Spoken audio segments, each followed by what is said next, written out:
marriage, peer pressure, drug and substance abuse, societal issues, women and children, and so much more. Now, it's crucial to approach these subjects with empathy and understanding. These issues often intertwine with societal norms and can lead to tough conversations. It is important to create a safe space for dialogue where individuals can share their experiences without fear or judgment. I am Jumai Manson. Join me every Mondays, Wednesdays, and Fridays on the program Inside Today on Global Television.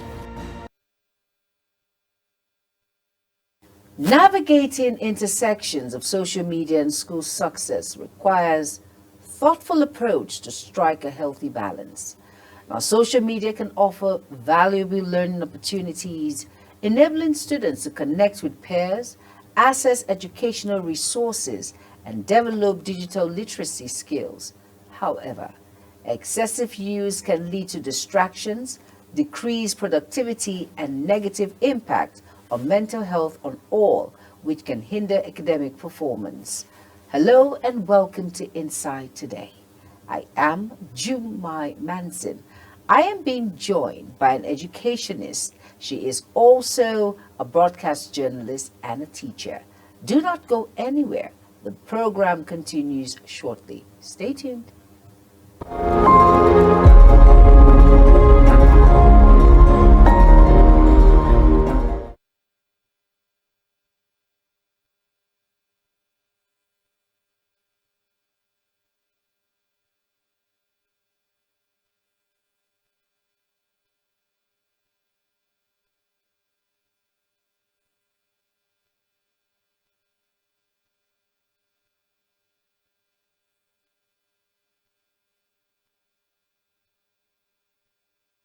Right, you're welcome back. And if you're just tuning in, it's Inside Today on Global Television. And we'll be looking at a very interesting topic. It's all about social media and striking a balance with school success. And like I mentioned, I am not doing it alone. I have Zipporah Peters with me. She is an educationist, a teacher, and yes, she is a broadcast journalist. From her diction, you will know that this one, and of course, Zipporah, thank you so much for being a part of Insight today. Thank you for having me. All right. Yes. And then looking at this critically, striking a balance, social media and school success, sometimes it can be hard, especially when the kids are distracted. Sure. Now, how can students effectively manage their time to balance social media use with their academic responsibilities? Yes. When you said from the diction, you know, I was like, wow. You are a teacher, yes. I'm a teacher, actually. So we've been with students, and we know what it is. Like the primary, student and secondary student, we may say they are not allowed to always be on phone, actually. But it's very good for them. Social media, it's good, where they get information, they get entertained, they get communications, how to, communication effectively, even on social media. Okay. So, but as we already said, there are distractions, actually. Things that can deter the child or the student from getting to the right results you get. So if you're results oriented, then you should not allow social media, to distract you.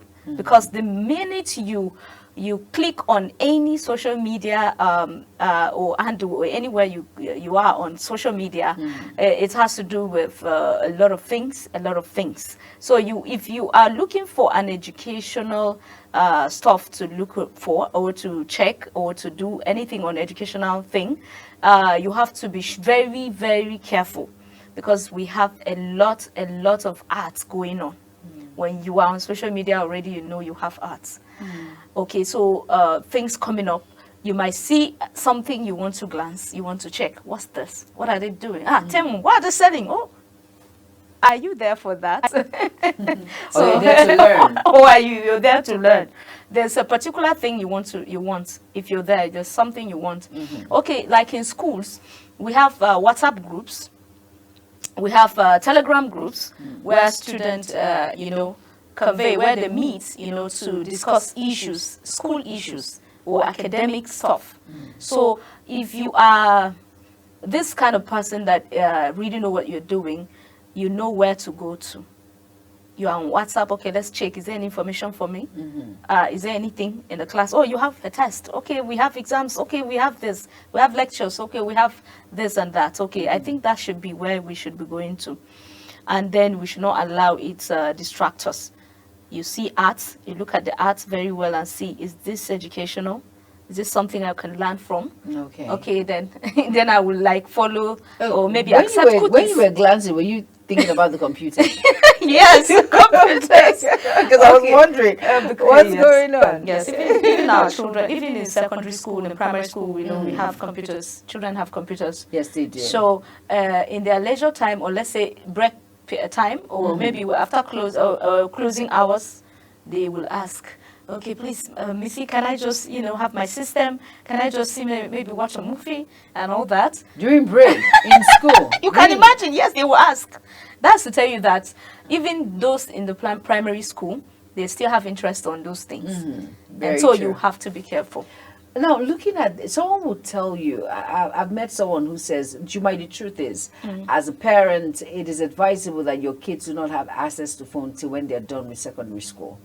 That when they're done, that's when I know that they'll be able to understand the impact of what these distractions can cause when they're in the higher institution. How true is that when school actually encourages kids to be on social media? Because I know for a fact that there are some schools that tell you, go on the internet and find out what this assignment is all about. Not minding that the child might not be under supervision because parents are busy nowadays. So how do you strike that balance, basically?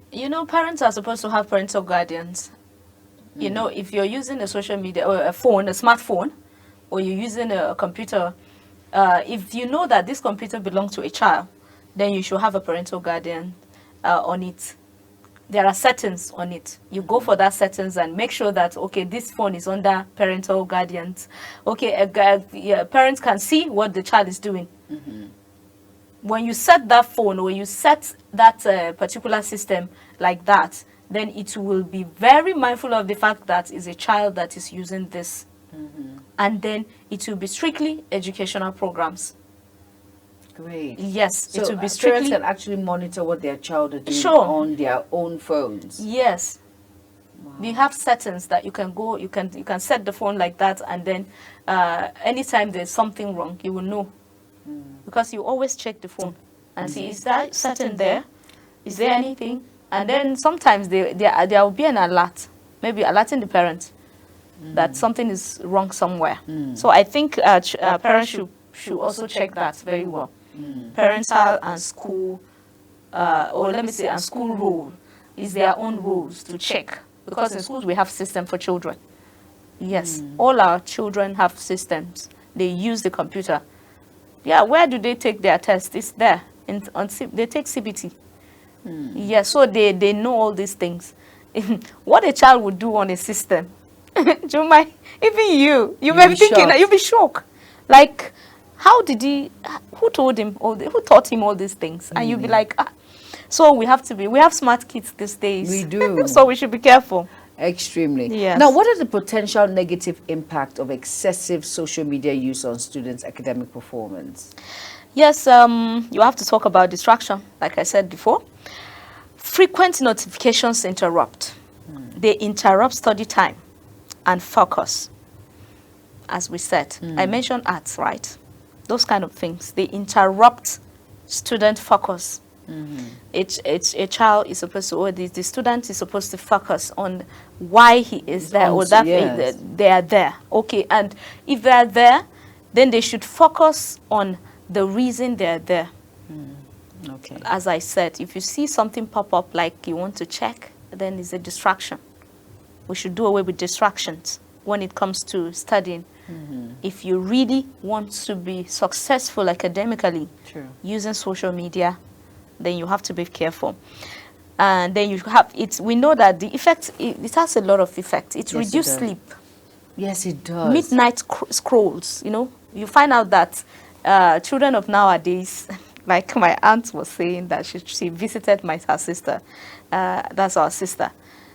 And then my sister, then her child was always on the phone. Even midnight, she woke up and the girl was still on phone. And she was like, what's this girl doing? So that scrolling, that midnight scroll, that you want to scroll, you want to, it affects alertness and concentration. Yes, it does. It affects concentration. Because you will, okay, let's say you have a class in the morning, or you have a test or exams in the morning, and you have a phone with you. Just as we said, there are certain ages that the child should have a phone. Okay, some children, even when they know that they have exams, they will still be scrolling. Imagine you going for a test in the morning or exams in the morning and you're still scrolling, midnight scroll and all that. So how are you going to meet up? Automatically, you lack sleep. It may affect your academic performance because you might not get the test the way you want. You might not get the marks or the scores that you are aiming at or that you think you should have. Because if you're aiming at those points, good grades, then you should not be scrolling at night. Do you get? So you should not allow distractions. You should reduce the use of this social media at night, and then that will help. It will and then another point is mental health. Mental health. It's a fact. Your mental health. Online comparison and cyberbullying. If you know about cyberbullying, you know how that can distract you mentally. So it can cause stress and anxiety. Now, a child phones, right? Everybody have a smartphone. In class, you have a phone. Something happened and you're posting it on social media. Imagine you as a student getting to know that you are on social media, you are trending for no good reason. You're trending for not good reason. Exactly. So how are you going to focus? Already you're losing concentration because it's going to affect your academic performance. Going to class will be a problem. Well, but let me ask you a question. As an educationist, I really need to ask this. If we know all of these things about the pros and the cons when it comes to social media, why do we still encourage children to go on social media when they're still in secondary school? Okay, as I said before, because it looks as if some cannot even handle distractions. They cannot. There's this level at which a child cannot handle that, right? Okay, some parents, like in school, we know the time we give them this gadget. We know the right time to give them this gadget, and they are under our supervision. So you go around and you're checking what the child is doing, he's using his time to do, and you check what exactly the child is supposed to be doing at that time, at that particular time.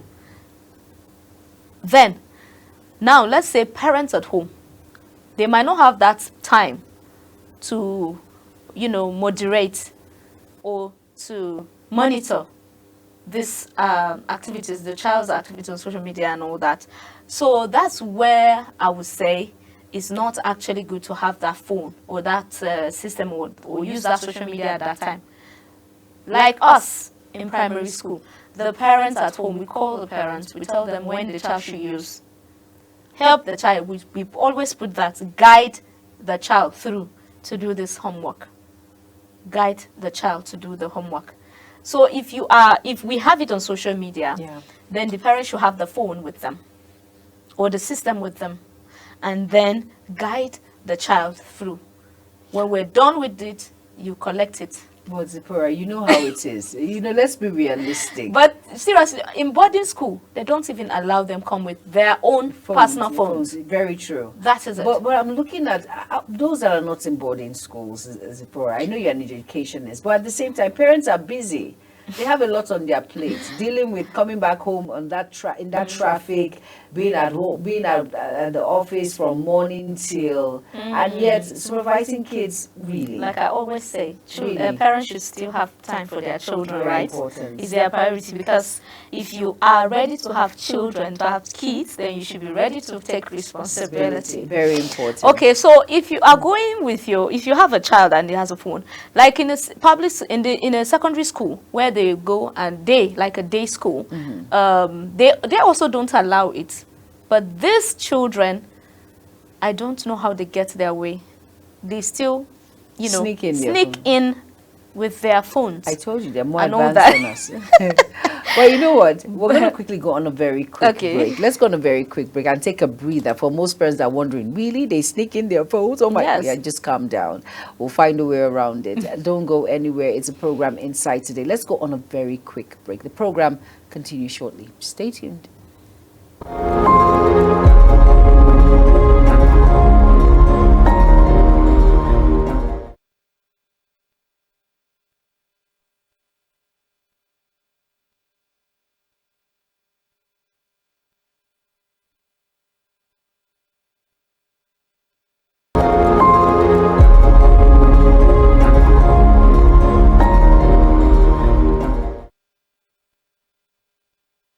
You are welcome back. And if you're just tuning in, this is Inside Today on Global Television. And like I mentioned, I am not doing it alone today. I am doing it with a very good friend of mine, another person than Zipporah Peter. She is an educationist, yes, and of course a teacher and a broadcast journalist. 3 in 1. And I'm talking about striking a balance on social media and academic performance and of course success, school success. Now, Zipporah, how do you strike a balance in all of this? The child sneaking in the phone, being distracted from the use of social media, coming home and trying to watch a movie when you're supposed to be studying, and trying to staying up all night. How do we strike a balance? Okay, quickly, we've said a lot about that before now, but we're still going to give us some measures, right? Like in school, you see that the child will sneak in with a phone, right? A teacher is teaching and the child is busy. A child is busy doing something else, not what we are doing, something else. Okay, so we seize the phones. Actually, we seize the phones and we call the parents. If you are a teacher and you find out that they seize the phone, call the parents, call their attention to what is happening, so that next time the child will not come in with such a gadget or things like that to school, to allow them concentrate. Okay, and then we've talked about monitoring. Monitoring is also a way to strike a balance. Very true. And then another thing is you have to set phone time. What am I saying? I say set time limit. That means set time limits for the use of phones. Okay. Like in school, we do that. I don't know, but parents are supposed to also learn that. We are not saying you should disconnect them with their gadgets completely, because these children, you can imagine a child in year 1 he has a tablet and he can tell you all that he watch there and all he do and all that. So we are supposed, as parents, we should have the time limit for that. Okay. Set a time limit for that. Then prioritize task. Complete school work before, browsing for leisure. Complete school, like for those who are a bit higher. Complete Like those school. students who are a bit high, okay, maybe exposed and all that. You are maybe, we are not talking about secondary, primary alone, even the universities. Of course, most and of them can't handle the pressure. Sure. So you have on your own, set time limit, prioritize tasks, and then schedule no phone periods. No phone periods. Even you as an adult, no phone periods. Schedule it. Say, okay, there will be no phone periods. Okay, from 10 to 12 or from 11 to 1, no phone. Strictly academics. That will help a lot to strike a balance. Then use social media productivity. There are phones on social media. When you're going through, you're scrolling through, you see ads. And you see cookies that you're supposed to accept and some you decline. Okay, accept educational cookies. Yeah, so when that pop up, you say, oh, I love this. Okay, accept it. So that when you are automatically, these gadgets, these things, whatever, the AI work on it and everything, will now begin to bring those things that are interesting to you, to your phones.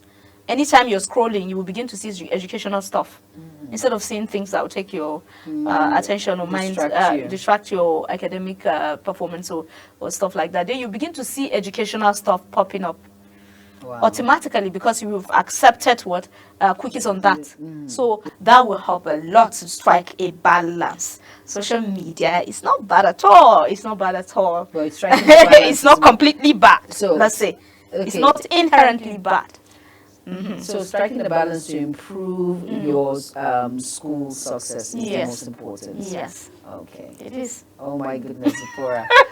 Thank you so much for being a part of Insight today. We have learned a lot. I'm sure many parents out there have learned a lot on how to manage the situation on the social media issue, on, of course, striking that balance, which is very important. Now, to effectively manage this balance, students should establish clear boundaries for social media use, setting time limits, just like what Zipporah has mentioned, and avoiding distractions during study sessions, prioritizing academic responsibilities such as completing assignments and preparing for exams is very crucial.